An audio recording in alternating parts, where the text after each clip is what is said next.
RevAna and other leaders from Unity Community of Light, a bilingual Unity ministry, welcome you to our Wednesday night Vespers meditation, a guided meditation including silence, music, affirmations, all to support your inner peace for better sleep and a fulfilling life.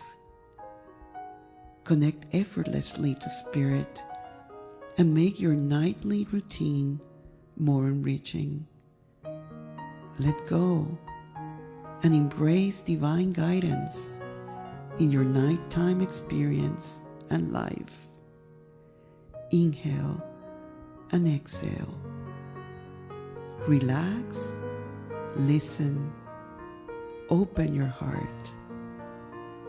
All is well.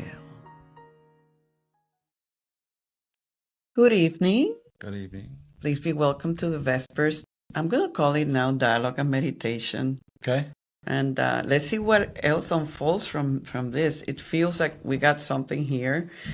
And the most important thing is that I know we will feel that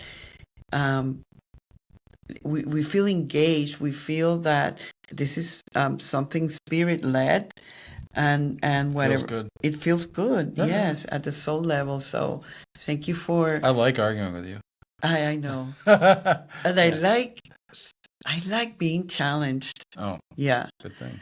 I think one of the things I realized, knowing you and hanging around you, that we've had as a natural way in our unfoldment as human beings a passion for God and for truth, and that somehow we have both been spirit-led, right? I think so.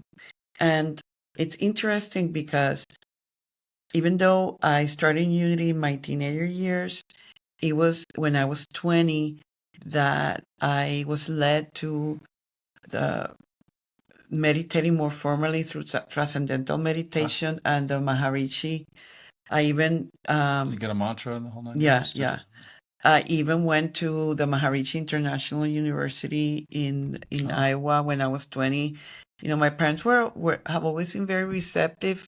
But for a while, they were like, Anna, you want to go there? I said, yeah. And I went there to spend a weekend when I was 20. And I've always been attracted to, Gandhi and Maharishi, then Maharaji from Ramdas, his guru. And even though we had not really talked about it, but when I was going through my cancer experience, I remember this is the book I had every so often. Yeah. And for some reason, this is a book that my parents had at the house.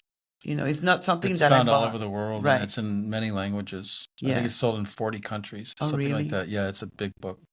And then we know that, like many of this in Paramahansa Yogananda was one of the ones who were led to America. I believe that all these Indian gurus had really a mission to awaken. He was one of the first. The first was Vivekananda in the late 1800s, early 1900s, and then Yoganandaji came in the 1920s.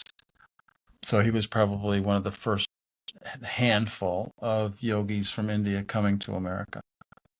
His big claim to fame is he came to America, but he was kind of a superstar. I mean, he gave a lecture tour all over the country. He attracted thousands of people. He really brought yoga to the West in a way that no one had before. Vivekananda did, but Yogananda really brought it. You know, it's interesting because even in Puerto Rico, where I'm from, I remember in the 90s, this Unity friend of mine took me several times to the Self-Realization Fellowship. And I remember walking there and loving it, loving the energy. There's just a sense of sanctity and sacredness that sometimes I feel, I mean, I don't want to put Unity down, but sometimes, we get so practical and so mental that there's this, probably has to do with my devotional nature, the need for rituals, for presence, for the sacred. And I think that when I'm connecting with gurus and teachers or saints like this, that almost like gets ignited in me. Mm-hmm. So It's a devotional aspect, isn't yes, it? yes. Absolutely. Yeah. Why? And also, I want to mention also Mayor Baba, who has a center in South Carolina, and I know it's a controversial figure, but Sai Baba, whose congregation here in Raleigh used to come and do their services here while I was here, and for some reason I have had dreams about those two, that they have shown up for me, not Paramahansa, that's probably yours. Tell me about your lineage, Michael. So my teacher was Roy Eugene Davis, who was a direct disciple of Paramahansa Yogananda. So my lineage is the Kriya Yoga Guru lineage, is how we say it. How would you summarize what Kriya Yoga is? So Kriya Yoga is not a separate kind of yoga. There's an emphasis on the Kriya Pranayama. So whereas transcendental meditation, that's yoga, but their emphasis is on mantra meditation. Yes. Our emphasis is on Kriya Yoga, Kriya Pranayama. That is a specific breathing technique unique to this tradition. And can you tell me? But we still do all the yogas. We practice our Hatha Yoga, we meditate, we do all the things that yoga teaches us, but our emphasis during meditation is on the Kriya Pranayama. And that's how you do it? I practice Kriya almost every day. And when you're doing guided meditations at Unity Triangle, is that how you do it, or is your No, it's just that's your Michael Siga way? Well, everything I am is because of my teacher, Roy Eugene Davis. He trained me to meditate like that. And that was the way when you sat with him, he led meditations too. He led meditations much more in the silence than I do. But in your personal practice, do you do more like Kriya Yoga? Every meditation practice for me includes a Kriya Pranayama session. Oh, wow. Interesting. Mm-hmm. And what would you say that you resonate the most with Yogananda? What aspect of anything that you go like, and because I remember you probably his devotional aspect is bhakti, but he was also a strict disciplinarian in his own way, from what I've read. My own guru was more a wisdom Gaina yogi, but he still had a devotional aspect to him as well. Why do you think made Roy be his disciple? How did that happen? I don't know. You don't know, but it just happened. Yeah, it's a matter of the heart, isn't it? I mean, I know a lot of people that have what we call guru shopping and ashram hopping. I never did. I met Roy at 26. I knew he was my teacher then, and I have never. I'm 64 next month, and I never looked any other tradition. Was never interested in it. I resonated with it immediately, and never looked around. But I know I knew it when I found it. Aha, this is it. Interesting, but because Roy was a disciple of Yogananda, there's definitely a big connection there. Oh yeah, absolutely. And it's hard for me to decide which guru is most important to me. Probably Roy, because I spent 30 years with him. And in the bigger picture, the guru is it's the inner guidance, but absolutely. But it's at the physical level. Yogananda used to say, God is the only true guru. I am just representing God. So when Roy would behave the same way. Roy's entire way of training his disciples was to make them independent, not reliant. Which is one of the ways you know of a real spiritual teacher. They're not asking you to lick their boots. Yes. They're trying to make you strong and whole unto yourself. And it's interesting, Mike, that, like I've been the type of person that when I have found, and I've had big mentors in my path, and I realized that in me there's this tendency to make them bigger than God. But as I have matured spiritually, I realized that there have been instruments that it's that the right leader will point you inward, not paying attention to whoever, whatever. It's like, how can that mentor or guru point you inward? Right. I remember this story one time. Someone wrote to Roy and said, I'm very disappointed you've fallen off the pedestal I put you on. And Roy wrote back and said, shame on you for putting me on a pedestal. So true. Yeah.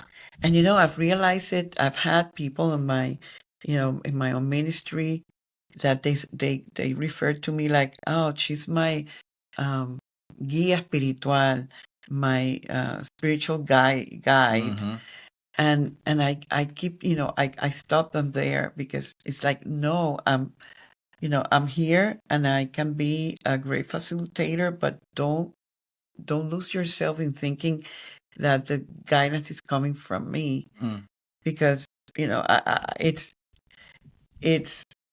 not a good place to be for anybody. Through you. It's coming through me, and like what I tell them I can be their spiritual friend. Right, exactly. Yeah, exactly. Because I did once a podcast that was called "The Heart is the Guru," and true, everything has to be run by the heart. Even and I don't know if it's happened to you, but in my own path, I've had certain stages of my life where there was let's say a specific spiritual friend, and then helped you in your awakening path. And then the relationship was over, or it shifted, and maybe somebody else came or not. But I remember in those days that I used to go to visit the self-realization fellowship in Santurce, Puerto Rico. I remember at the time I was opening up to, like, I really need somebody physical here.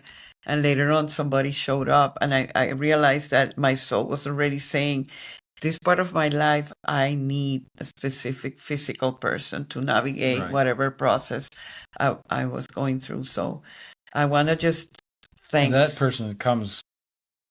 They're rare and hard to find. Yes. And a lot of it is because they are not committed to their own awakening.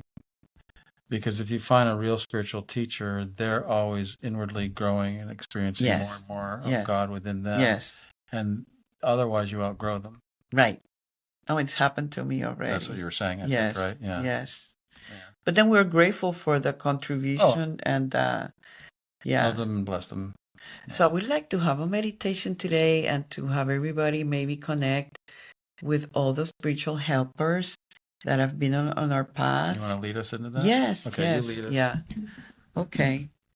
So we get centered, and maybe if you need to rearrange yourself in the seat or wherever you might be.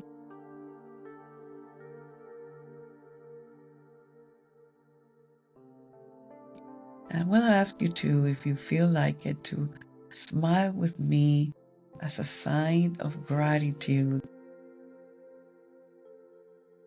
for God's abundance in the way that the right and perfect facilitator, teacher, or friend has come your way. And at this very moment, we acknowledge that it's all coming from the one source. And that we see the perfection of divine order as we have encountered these helpers that have shown us a higher or a deeper perspective of whatever process we might have been going through,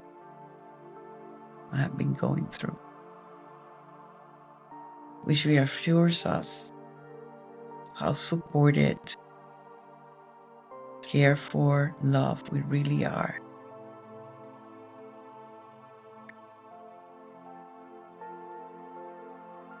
We say,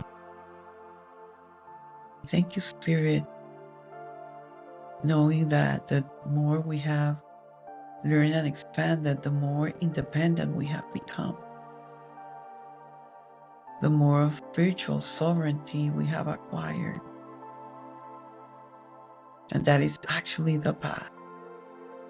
It's all in. And we just open to letting it be. We rest in that beautiful space of gratitude and joy.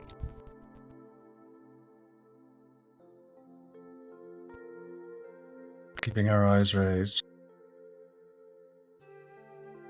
looking out into inner space, connecting with that omnipresent truth within us, knowing that God is the true teacher, and that we can honor that supreme truth within us,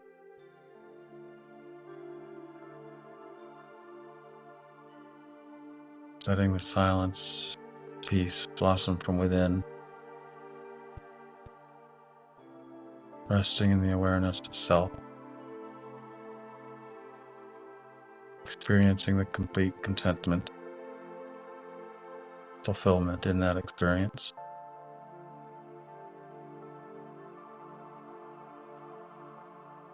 We know that when the timing is right, the teacher will come, whether in the form of a person or life experiences. We accept that all lessons come from God, and that we can see them as for our highest good.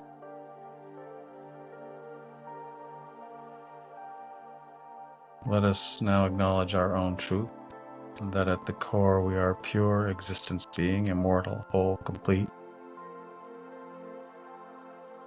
and that what is true for us is also true for every other living creature on the planet.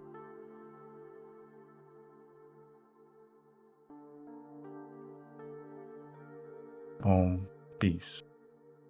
Amen. Amen. Thank you, God. See you next time. See you next time.